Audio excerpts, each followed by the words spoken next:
Graduates Conversations podcast.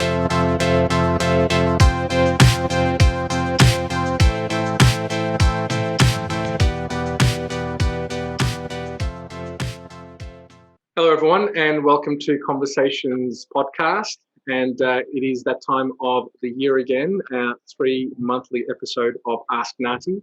And today I am with Aurelie Sheehan and Michael Nemarich. And as you know from previous episodes, Aurelie is the Certification Policy and Development Manager at NAATI, and Michael Nemarich is the National Operations Manager. Hello, and welcome for joining me today. Hi, thank you for having us. Thank you very much. And we have the form, as you know, online that is live at any given time that you can go in and type your questions to NAATI. And we have definitely received some pretty good questions over the last 3 months since we had our last episode. Okay, look, I'll get started straight away with a few easy ones to get us warmed up. Aurelie and Michael, and then we might go into ones that could be a little bit more harder for you. Okay, I'm going to start with a nice and sweet one. I like this one. Currently, are you recruiting Mandarin role players, Michael? Not knowing what the state is, I can't say, but put in an expression of interest on the web, and you'll be contacted if there is. Where Mandarin's a high demand test, so and the candidates and role players that we've got will often find other work, so there's always a need for Mandarin role players. So put in interest, depending on where you are, potentially we're recruiting now. So this particular question came from New South Wales. So put in an expression of interest on the NAATI website, is that right? Yep, that's correct. And you'll get contacted as there is need. All right, thank you very much. Now this one is again from an interpreter from New South Wales. I believe this one goes out to you, Aurelie. Mm-hmm. Does volunteer interpreting work count for work practice for recertification? I remember asking you this question last year. I think you did. So yes, absolutely. Volunteer interpreting or translation would be accepted for work practice. So just like for any other work assignment, provide some details about the assignment, the number of word or hours if it's interpreting, and that will be counted towards your practice. Yeah. All right, very good. Pretty straightforward. Nice and easy. Now this one, unfortunately, I wasn't really able to get a lot from this question, but we'll see what we can do best with it. This is from an Arabic interpreter, a certified interpreter. What are the testing dates for level 4 interpreting and translating? Now, level 4 these days, you think they're talking about the specialized interpreter test? Because they used to be like an advanced test, but I don't think that's changed now. Right? Yeah, I'm happy to answer that one. So I would understand it as a certified specialist interpreter test. We don't refer to that test in terms of level. So just for everyone, the first level of testing we're offering for interpreting is CPI, Certified Provisional Interpreter. Then we have Certified Interpreter, that's the next level up, and then the Specialist Interpreter test, and we offer Health and Legal. So Arabic is one language we have developed this year. So the tests that are available before the end of this calendar year are for our interpreting tasks. So to sit a certified specialist test, there are actually 2 parts to this test. The first part is a knowledge test, and it acts as a prerequisite. So once candidates have sat the knowledge test and have passed that test, they become eligible to sit the second part, which are the interpreting tasks. So in September and October, we'll be offering tests for interpreting tasks. So only candidates who have already obtained the knowledge test can sit that part. Mm-hmm. We don't have test dates available yet, but we will have in the first half of 2022 for the knowledge test again. So I recommend this candidate to look at the NAATI website, look for tests they can look for the dates on the homepage of the website, and yeah, just keep an eye out. For now, I guess for this person, it would probably be a knowledge test, I believe. So that would be in the first half of next year. And there's certain pathways to be eligible to sit this test as well, right? There might be some prerequisites. So the best place to be able to get that information would be the NAATI website. Yeah, that's right. Yeah, there's a variety of pathways. So depending on the profile of the candidates, and see if they're eligible already or not. Yeah. Well, I look forward to hopefully in the near future to particularly talk about the specialist interpreter test. You know, that could be like another presentation on its own, and it's a hell of a test, and a lot of effort and time has been put in by many experts to develop these tests, and I look forward to having a chat with you about them soon. Sure. All right, sounds good. All right, so this one is from a Greek interpreter candidate, I believe, from New South Wales. Again, this one's probably for you, Aurelie. Michael, I've got some pretty chunky ones coming for you, so, you know, don't you worry. I won't get too relaxed. Don't get too relaxed as well. I've noticed that some places that offer PD don't always offer certificates. Some places say that the registration email is proof. Others send an email, thank you for attending X, Y, Z, and some send certificates of attendance. Why the inconsistencies between places for proof of PD? Thank you. Yeah, so I guess, you know, first I should say that NAATI is very flexible with the types of evidences that we accept for recertification purposes. So now, why are there inconsistencies? This might depend on the PD providers. Well, I'd say ideally a certificate of attendance is probably best, but we would also accept confirmation emails, reservation emails, as long as it has enough details to prove that this person has attended the event. That wouldn't be an issue in terms of how we assess the applications. Now, why are there inconsistencies? I guess it will depend on the PD providers. Perhaps, Michael, you want to add something on this? I think what you've said is pretty accurate. There's multiple different providers. They'll each provide evidence of attendance in their own way. The staff here are informed to take whatever they can, I guess, as long as it's not obviously incorrect or fraudulent.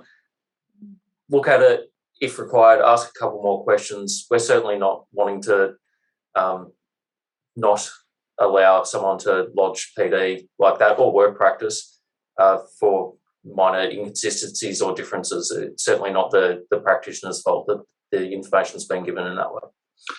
Well, let me add from, I guess, an LSP point of view, you know, we provide PD as well. And for people who attend the live trainings, we usually provide a PD certificate. But for anything that might be on YouTube, for example, where you don't really have a way of knowing that they have sat through an entire video, or, you know, there could be other PD that you can find out there anywhere. That could be free to access. It could be a book. It could be a YouTube webinar, and you don't really know, you know, if they've read the whole thing or if they watched the whole thing. So you can't really provide them with a certificate, let's say.